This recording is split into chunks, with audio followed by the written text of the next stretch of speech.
If you're getting ready for BMT and your financial plan is, I'll figure it out when I get there, come closer.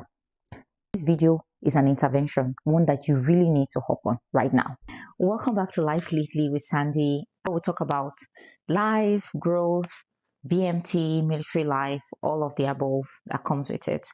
So today we're going to be talking about something that nobody told me before I left for BMT. And I'm here to share with you guys, which is money. Yes, your financial plan. So prior to leaving, I've heard a lot of things about making money in the military, and I immediately assumed that it was something that would fall on my lap. Immediately, I signed my documents and left for BMT training. But no, that's not how it works.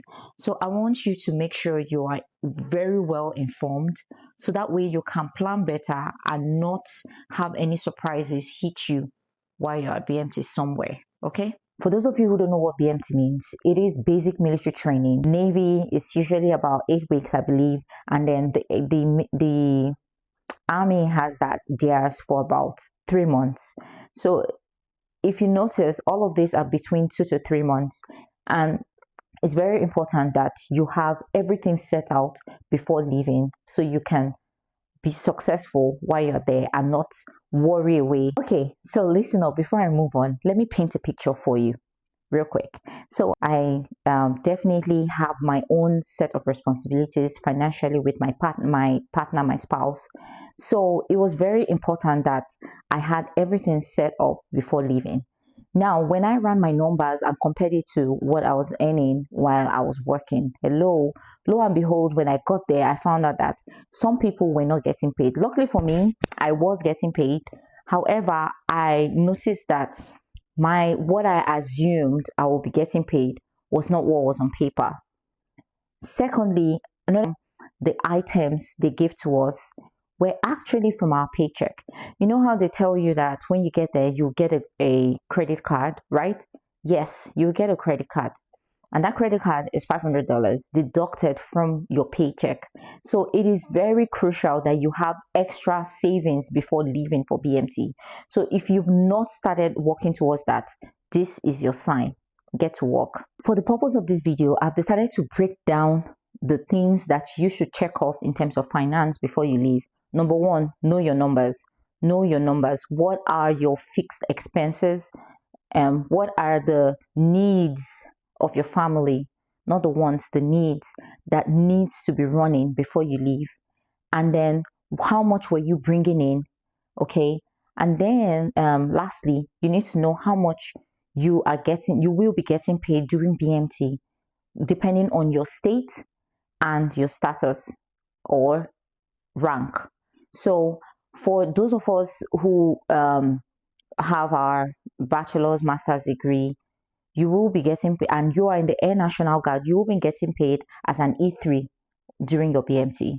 Okay, so I can relate to that because that was my rank while I was at BMT. So for the Air National Guard, you'll be getting paid based on your rank. But for active, I think you'll be getting paid the same as everyone else, which is the E1. Please don't take my word for it. I'm just assuming because I'm not active, so I don't really know much about it, but it's just what I observed with the people that I was with. So they were getting paid as, normal basic level E1 rank would be receiving. So make sure you check in with your finance office to be sure of what you are working with. Not assumptions. Don't assume things or look things online. No, I would advise that you check with your finance department to have the numbers written down, and please write it down. If you are a mobile person, write it down on your phone or your planner. Okay. The next thing I would like to talk about are those expenses that I know I'd mentioned expenses at first, but I forgot to also talk about your credit card payment, your mortgage payment, those subscriptions that you subscribe to without knowing. Make sure you're combing through everything and ensuring that they are checked off. Okay, the ones that are not necessary, please take them out. And where are you at in terms of your savings? Like I said, no room for assumption, so write them down. Next thing I'd like to talk about is the pay itself. So if you are an E3 in Texas and you're in the Air National Guard, here's how much I got paid during my time. It was I would like to give you a breakdown of what you get paid. Okay, now I have it written down here. Base pay is $28.37, so I'll say roughly $2,800. Basic allowance pay, based on the number of people in your household, is $2,220. Your family separation pay is $300. You don't get paid BAS. Now, what will be deducted from this payment are your FICA taxes, which is about $217. SGLI payments, life insurance, is about $31. Your federal income tax, of course, at about $100 approximately. And finally, the Eagle Cash card, it's about $500 that we're taking out. So you don't pay for uniforms. Uniforms are given to you for free. At the end of the day, you should be looking at close to $4,500 at the end of the month. Okay, so let's assume you leave January 1st, so they pay twice a month. They break it down. They pay in the middle and they pay towards the end. And the interesting thing is, when you get there, I think towards your third or fourth week, you'll be given your phone to log in and check to see if you've gotten paid.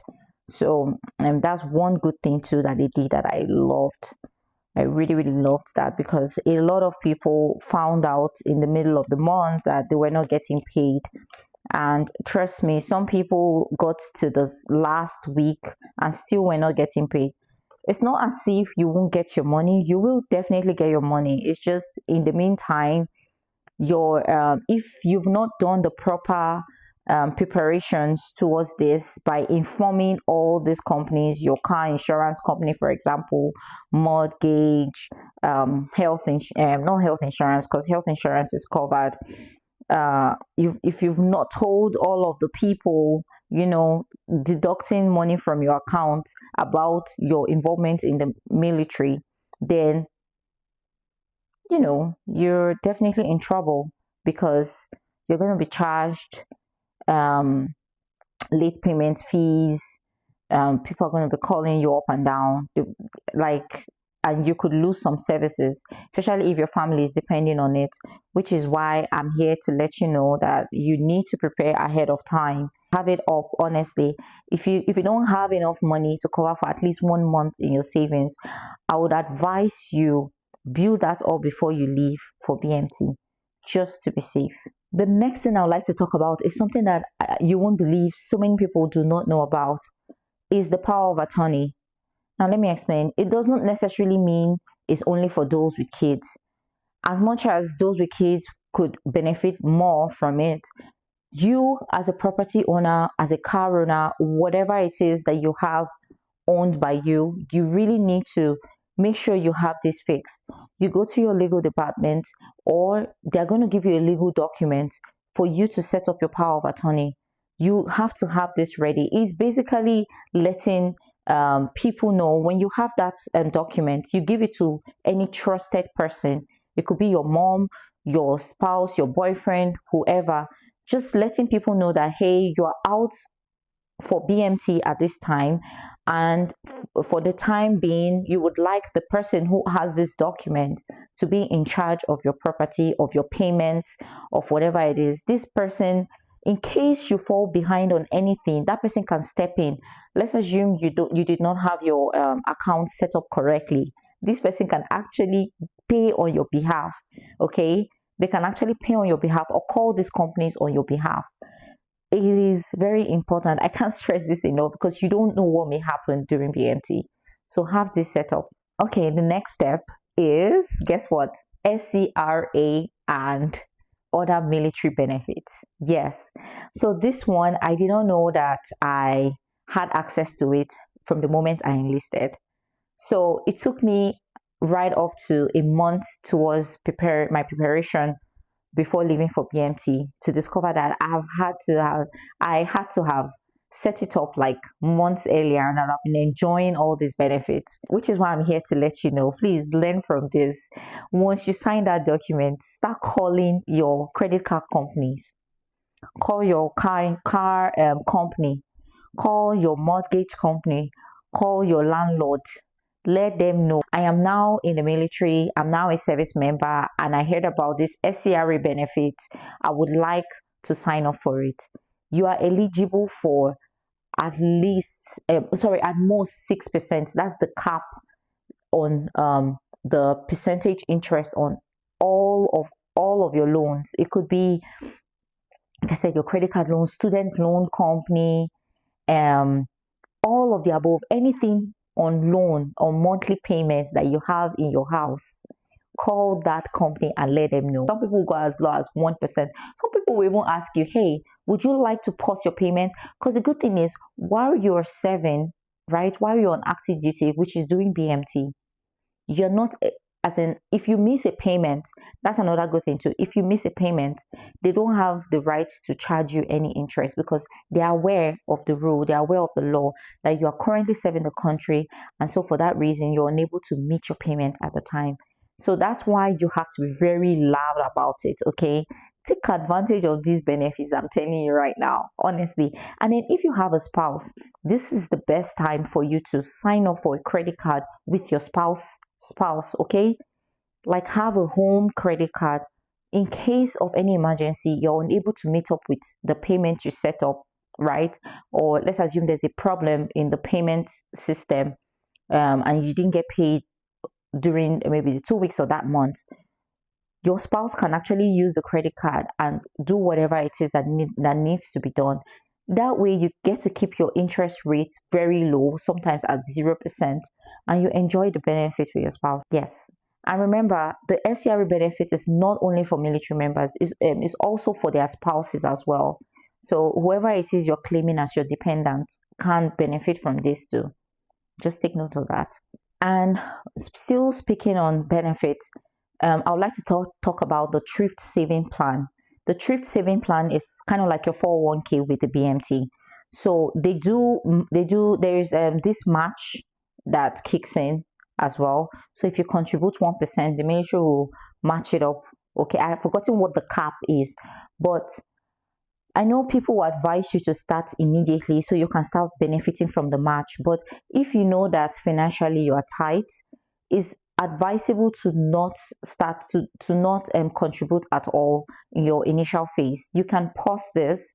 When you're back from BMT and back from technical school training, you can now start off with your TSP plan, okay? Just so that you're not letting too much money out of your account, because you need cash, especially when you're away. Okay, so my last tip is for my moms out there. Yes, if you have kids, please ensure that you enroll your kids as your dependents on theirs. Ensure you enroll your kids as your dependents on theirs, because if you do not enroll your kids, they do not have access to TRICARE. When you're away now, TRICARE Prime, not every hospital accepts TRICARE Prime. So you need to make sure you find a hospital that accepts TRICARE Prime and the doctor is in network or the hospital is in network before you leave. So that way you don't get billed, because these people, they're not joking. If your spouse should mistakenly go to a hospital that you didn't know did not accept TRICARE Prime or was not in network, yes, they will send you that bill. So to avoid all those necessary explanations, enroll them on TRICARE Prime, enroll them on theirs. Make sure you find the right hospital for them. Have all of this set up. Enroll for your pharmacy and dental care plan as well. Those do not kick in automatically. You have to literally call to set this up. And then there is the SGLI. God forbid anything happens to you. You want to make sure that your family are okay? So make sure you set this up before you leave. It's not going to cost much. It all depends on what the benefit is that you're looking at, as in what the premium is you're paying for. So you can just do the bare minimum. At least it's something, okay? Make sure you write down you set up automatic payments for your childcare. If you know you're having trouble finding childcare, there are resources out there, like Red Cross Society is there for you. You can also talk to your commander or your supervisor in your unit before you leave. Let them know. And then, God forbid, you get to BMT and find out that you have to stay longer than usual, because things happen. Anything can happen. Like I said, you could fall while you're marching or while you're running or during PT. Little story, I had a break in training, and I was of the belief that I was going to be getting paid while I was, away for some time. But unfortunately, that's not how it works here. Luckily for me, I started speaking up, started talking to people, and I've started to find out a few things, which is why I'm letting you all know that there are resources out there for military members.